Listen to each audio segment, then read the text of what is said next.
हरे कृष्णा दोस्तों, आप सभी को जेठ पूर्णिमा की हार्दिक शुभकामनाएं। आज की वीडियो में आप सुनेंगे जेठ पूर्णिमा की व्रत कथा। हर साल जेठ मास के शुक्ल पक्ष की पूर्णिमा तिथि पर जेठ पूर्णिमा का व्रत रखा जाता है। इस दिन सच्चे मन से जो कोई भी जातक व्रत और कथा करते हैं, भगवान विष्णु, माता लक्ष्मी और चंद्रदेव अवश्य ही उनकी सभी मनोकामनाएं पूर्ण करते हैं। तो साल 2024 में जेठ पूर्णिमा का व्रत 21 जून दिन शुक्रवार को रखा जाएगा और इसी दिन चंद्रदेव को अर्घ भी दिया जाएगा। तो इस दिन जो भी जातक व्रत करते हैं तो उन्हें जेठ पूर्णिमा की व्रत कथा को भी अवश्य सुनना चाहिए। इससे व्यक्ति की सभी मनोकामनाएं पूर्ण होती हैं। तो चलिए सुनते हैं जेठ पूर्णिमा व्रत कथा। कथा को पूरा अवश्य सुनिएगा और कथा को बीच में अधूरा बिल्कुल भी नहीं छोड़ना चाहिए। तो चलिए कथा प्रारंभ करते हैं। द्वापर युग में एक समय की बात है कि यशोदा जी ने कृष्ण से कहा, हे कृष्ण, तुम सारे संसार के उत्पन्न कर्ता, पोषक तथा उसके संहार करता हो। आज कोई ऐसा व्रत मुझसे कहो जिसके करने से मृत्यु लोक में स्त्रियों को विधवा होने का भय न रहे तथा यह व्रत सभी मनुष्यों की मनोकामनाएं पूर्ण करने वाला हो। श्री कृष्ण कहने लगे, हे माता, तुमने अति सुंदर प्रश्न किया है। मैं तुमसे ऐसे ही व्रत को सविस्तार कहता हूँ। सौभाग्य की प्राप्ति के लिए स्त्रियों को 32 पूर्णमासियों का व्रत करना चाहिए। इस व्रत के करने से स्त्रियों को सौभाग्य संपत्ति मिलती है। यह व्रत अचल सौभाग्य देने वाला एवं भगवान शिव के प्रति मनुष्य मात्र की भक्ति को बढ़ाने वाला है। यशोदा जी कहने लगी, हे कृष्ण, सर्वप्रथम इस व्रत को मृत्यु लोक में किसने किया था? इसके विषय में विस्तार पूर्वक मुझसे कहो। श्री कृष्ण कहने लगे कि इस भूमंडल पर एक अत्यंत प्रसिद्ध राजा चंद्रहास से पालित अनेक प्रकार के रत्नों से परिपूर्ण कातिका नाम की एक नगरी थी।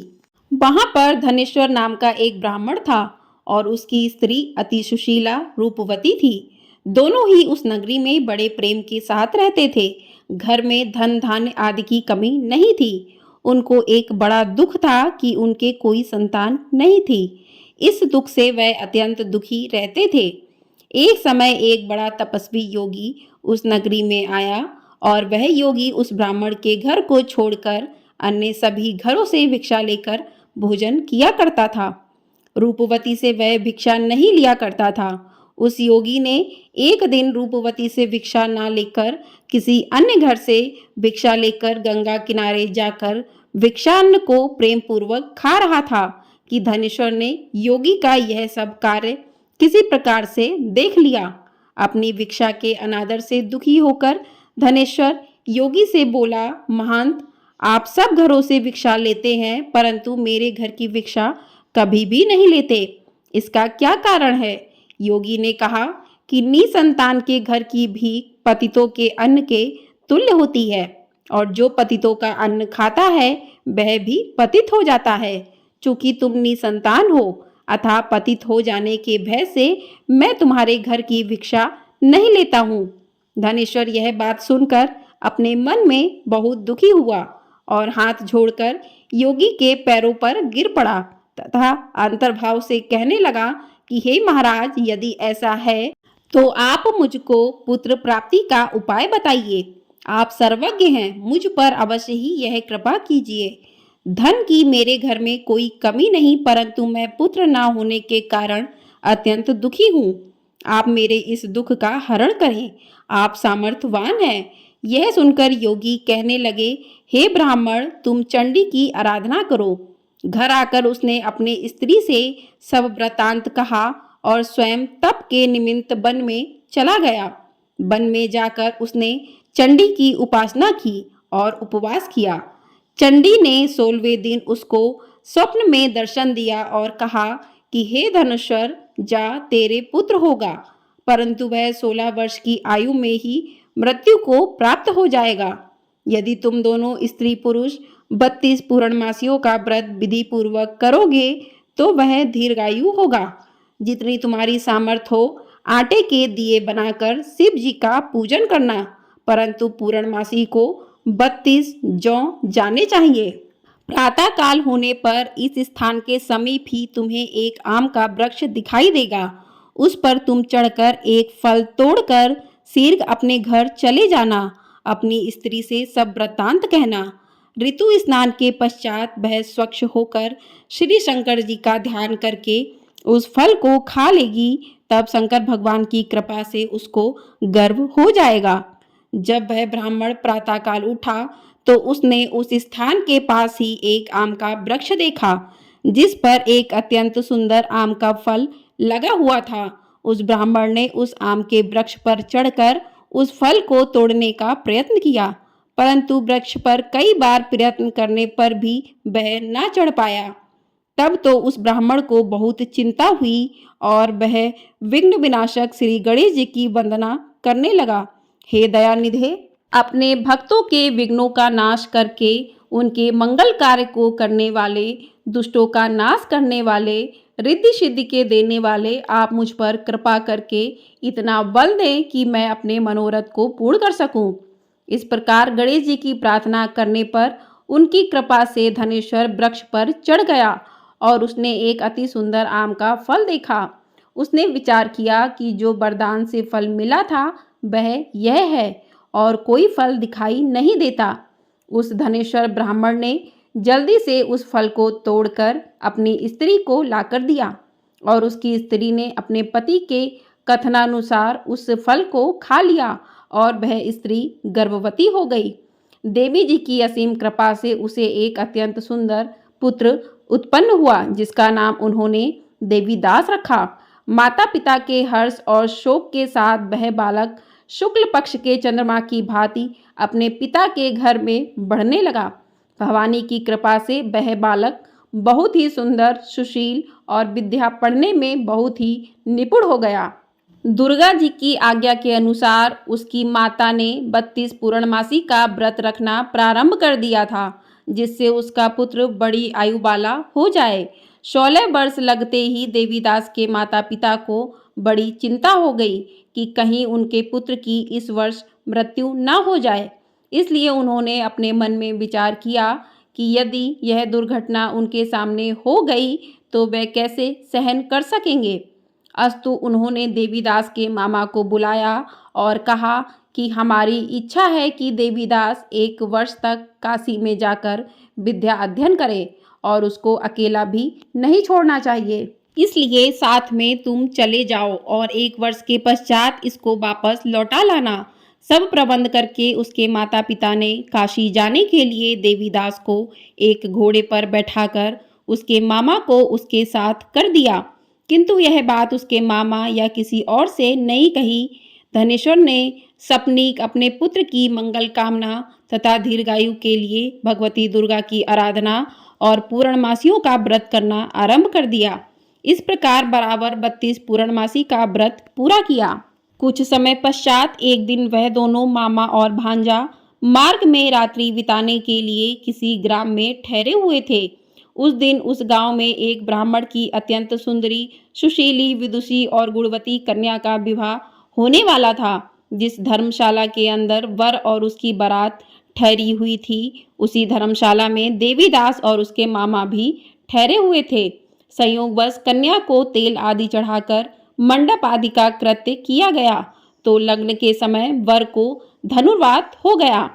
अस्तु वर के पिता ने अपने कुटुंबियों से परामर्श करके निश्चय किया कि यह देवीदास मेरे पुत्र जैसा ही सुंदर है, मैं इसके साथ ही लग्न करा दूं और बाद में विवाह के अन्य कार्य मेरे लड़के के साथ हो जाएंगे। ऐसा सोचकर देवीदास के मामा से जाकर बोला कि तुम थोड़ी देर के लिए अपने भांजे को हमें दे दो, जिससे विवाह के लग्न का सब कृत्य सुचारू रूप से हो सके। तब उसका मामा कहने लगा कि जो कुछ भी मधुपर्क आदि कन्यादान के समय वर को मिले वह सब हमें दे दिया जाए तो मेरा भांजा इस बारात का दूल्हा बन जाएगा। यह बात वर के पिता ने स्वीकार कर लेने पर उसने अपना भांजा वर बनने को भेज दिया और उसके साथ सब विवाह कार्य रात्रि में विधि पूर्वक संपन्न हो गया। पत्नी के साथ वह भोजन ना कर सका और अपने मन में सोचने लगा कि ना जाने ये कैसी स्त्री होगी। वह एकांत में इसी सोच में गरम निश्वास छोड़ने लगा तथा उसकी आंखों में आंसू भी आ गए। तब बधू ने पूछा कि क्या बात है, आप इतने उदासीन व दुखी क्यों हो रहे हैं।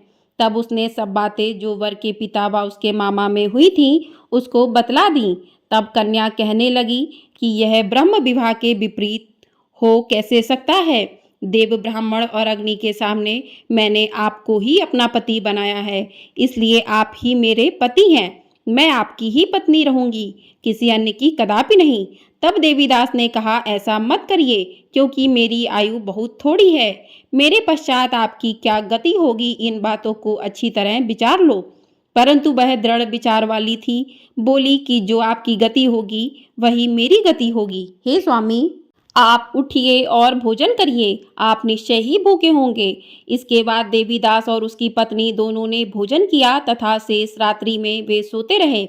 प्रातःकाल देवीदास ने अपनी पत्नी को 3 नगों से जड़ी हुई एक अंगूठी दी, एक रुमाल दिया और बोला, हे प्रिय, इसे लो और संकेत समझकर स्थिर चित्त हो जाओ। मेरा मरण और जीवन जानने के लिए एक पुष्प वाटिका बना लो, उसमें सुगंधी वाली एक नवमल्लिका लगा लो, उसको प्रतिदिन जल से सींचा करो और आनंद के साथ खेलो कूदो तथा उत्सव मनाओ। जिस समय और जिस दिन मेरा प्राणदान होगा ये फूल सूख जाएंगे और जब ये फिर हरे हो जाएं तो जान लेना कि मैं जीवित हूँ। यह बात निश्चय करके समझ लेना, इसमें कोई संशय नहीं है। यह समझाकर वह चला गया। प्रातःकाल होते ही वहां पर गाजे बाजे बजने लगे और जिस समय विवाह के कार्य समाप्त करने के लिए वर तथा सब बाराती मंडप में आए तो कन्या ने वर को भली प्रकार से देखकर अपने पिता से कहा कि ये मेरा पति नहीं है। मेरा पति वही है जिसके साथ रात्रि में मेरा पाणी ग्रहण हुआ था, इसके साथ मेरा विवाह नहीं हुआ है। यदि यह वही है तो बताए कि मैंने इसको क्या दिया।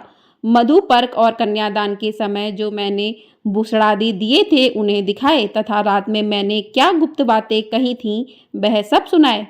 पिता ने उसके कथानुसार वर को बुलवाया। कन्या की यह सब बातें सुनकर वह कहने लगा कि मैं कुछ नहीं जानता। इसके पश्चात लज्जित होकर वह अपना सा मुंह लेकर चला गया और सारी बारात भी अपमानित होकर वहां से लौट गई। भगवान श्री कृष्ण बोले, हे माता, इस प्रकार देवीदास काशी विद्या अध्ययन के लिए चला गया। जब कुछ समय पश्चात बीत गए तो काल से प्रेरित होकर एक सर्प रात्रि के समय उसको डसने के लिए वहां पर आया। उस विषधर के प्रभाव से उसके शयन का स्थान चारों ओर से विष की ज्वाला से विषैला हो गया, परंतु व्रतराज के प्रभाव से उसको काटने न पाया, क्योंकि पहले ही उसकी माता ने 32 पूर्णिमा का व्रत रखा था। इसके बाद मध्याह्न के समय स्वयं काल वहां पर आया और उसके शरीर से उसके प्राणों को निकालने का प्रयत्न करने लगा, जिससे वह मूर्छित होकर पृथ्वी पर गिर पड़ा। भगवान की कृपा से उसी समय पार्वती जी के साथ श्री शंकर वहां पर आ गए। उसको मूर्छित दशा में देखकर पार्वती जी ने शंकर भगवान से प्रार्थना की कि हे महाराज, इस बालक की माता ने पहले 32 पूर्णिमा का व्रत किया था, जिसके प्रभाव से हे भगवान आप इसको प्राण दान दें। भवानी के कहने पर भक्त वत्सल भगवान श्री शिव जी ने उसको प्राण दान दे दिया। इस व्रत के प्रभाव से काल को भी पीछे हटना पड़ा और देवीदास स्वस्थ होकर बैठ गया। उधर उसकी स्त्री उसके काल की प्रतीक्षा किया करती थी। जब उसने देखा कि उस पुष्प वाटिका में पत्र पुष्प कुछ भी नहीं रहे तो उसको अत्यंत आश्चर्य हुआ और जब वह वैसे ही हरी भरी हो गई तो वह जान गई कि वह जीवित हो गए हैं। यह देखकर वह बहुत प्रसन्न मन से अपने पिता से कहने लगी कि पिताजी, मेरे पति जीवित हैं, आप उनको ढूंढिए। जब 16वां वर्ष व्यतीत हो गया तो देवीदास भी अपने मामा के साथ काशी से चल दिया। इधर उसे ससुर उसको ढूंढने के लिए अपने घर से जाने वाले ही थे कि वह दोनों मामा भांजा वहां पर आ गए। उसको आया देखकर उसका ससुर बड़ी प्रसन्नता के साथ अपने घर में ले आया। उस समय नगर के निवासी भी वहां इकट्ठे हो गए और सबने निश्चय किया कि अवश्य ही इसी बालक के साथ इस कन्या का विवाह हुआ था। उस बालक को जब कन्या ने देखा तो पहचान लिया और कहा कि यह तो वही है जो संकेत करके गया था। तदुपरांत सभी कहने लगे कि भला हुआ जो यह आ गया और सब नगरवासियों ने आनंद मनाया। कुछ दिन बाद देवीदास अपनी पत्नी और मामा के साथ अपने ससुर के घर से बहुत सा उपहार आदि लेकर अपने घर के लिए प्रस्थान किया। जब वह अपने गांव के निकट गया तो कई लोगों ने उसको देखकर उसके माता पिता को पहले ही जाकर खबर दे दी कि तुम्हारा पुत्र देवीदास अपनी पत्नी और मामा के सहित आ रहा है। ऐसा समाचार सुनकर पहले तो उन्हें विश्वास ही नहीं हुआ, किंतु जब और लोगों ने भी आकर उनकी बात का समर्थन किया तो उनको बड़ा आश्चर्य हुआ। लेकिन थोड़ी देर में देवीदास ने आकर अपने माता पिता के चरणों में अपना सिर रखकर प्रणाम किया और उसकी पत्नी ने अपने सास ससुर के चरणों को स्पर्श किया तो माता पिता ने अपने पुत्र और पुत्र वधू को अपने हृदय से लगा लिया और दोनों की आंखों में प्रेम के आंसू बहने लगे। अपने पुत्र और पुत्रवधू के आने की खुशी में धनेश्वर ने बड़ा भारी उत्सव किया और ब्राह्मणों को भी बहुत सी दान दक्षिणा देकर प्रसन्न किया। श्री कृष्ण जी कहने लगे कि इस प्रकार धनेश्वर 32 पूर्णिमाओं के व्रत के प्रभाव से पुत्रवान हो गया। जो भी स्त्रियां इस व्रत को करती हैं वे जन्म जन्मांतर में वैधव्य का सुख नहीं भोगती और सदैव सौभाग्यवती रहती हैं। यह मेरा वचन है, इसमें कोई भी संदेह नहीं मानना। यह व्रत पुत्र पौत्रों को देने वाला तथा संपूर्ण मनोकामनाओं को पूर्ण करने वाला है। 32 पूर्णिमाओं के व्रत करने से व्रती की सब इच्छाएं भगवान शिव जी की कृपा से पूर्ण हो जाती हैं। बोलिए भगवान भोलेनाथ की जय, बोलिए माँ पार्वती की जय। तो इस प्रकार से जेठ पूर्णिमा की व्रत कथा पूर्ण होती है और आप सभी को ये कथा पसंद आई हो तो वीडियो को लाइक ज़रूर कर दीजिएगा। आपका एक लाइक हमारे लिए बहुत महत्वपूर्ण होता है और चैनल को सब्सक्राइब ज़रूर कर दीजिएगा। आपको हमारे चैनल पर सत्यनारायण भगवान की कथा भी सुनने को अवश्य मिलेगी और वट पूर्णिमा व्रत की कथा भी सुनने को मिलेगी, तो चैनल को सब्सक्राइब ज़रूर कर लीजिएगा और कमेंट बॉक्स में हर हर महादेव अवश्य लिखिएगा। हर हर महादेव, ओम नमः शिवाय।